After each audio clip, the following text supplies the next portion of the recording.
Hello, class. This is 5.2b, and the first question is: in the traces of trade, what role did racialization play in the creation and the maintenance of commerce in Bristol, Rhode Island?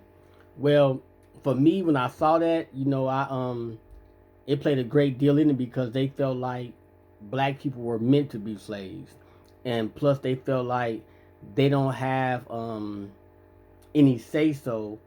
It was our duty in their eyesight. It was their God given right to make us slaves because we was inferior and we had no education, we had no background, we had none of that type of things. But unfortunately, they benefited from it greatly. And even to this day, that particular environment, they even though some of them are trying to do better, but at the same time, because of racialization, they only can see what is put in front of them from what they inherited from their family members, as far as attitude or a thought process about that. And then the second question is, in the difference between us, the power of illusion, to what extent do you think the illusion of race contributes to the creation of perceptions? Well, the first thing people do, they look at your skin tone, they look at the way your eyes are made, the way your hair, the curls of your hair, or the straightness of your hair, and they try to they put you in certain categories. But unfortunately, like they were saying in the movie, the mitochondrial DNA, you might look one way, but you might have another relative on your mother's side somewhere further down the racial line that is greatly mixed together. And I remember one time I was a little kid. I was reading. I can't remember exactly what it was, but I was reading something, and it was a book, and it was dealing with. They was trying to pass a law during the 1800s, I guess, maybe early 1900s, late 1800s, early 1900s, and in the book, some people who were um, was trying to use their white agenda against other people of color, and they said, well, you know what, we should just give a blood test and prove to everybody who's white and who's not white.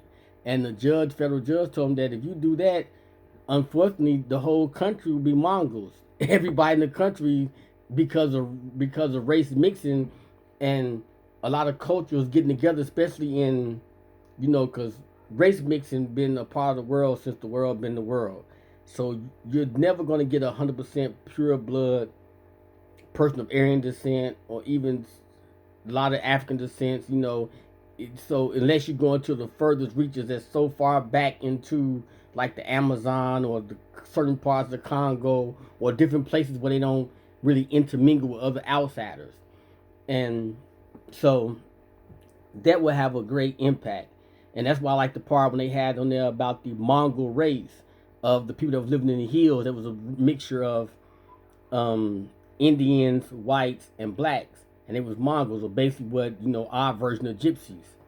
And when I saw that, and then I saw the video, the young kids came generations later trying to take the test, and it was showing that how people that looked nothing alike actually had some of the same sequences in their DNA.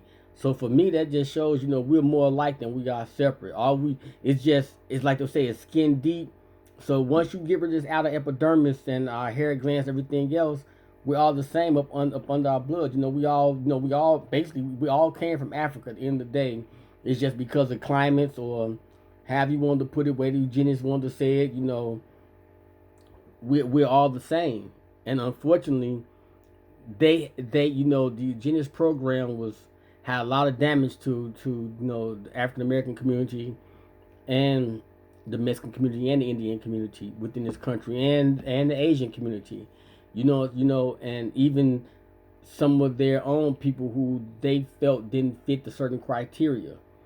And so for me, when I saw the film, it first of all, it brought a realization to how far people will go to try to clump you into one racial group or another. And I like how they said, even also a lot of the black people that look black, they sequences was nowhere near each other. So for me, that was a wonderful thing. All right, thank you. Take care.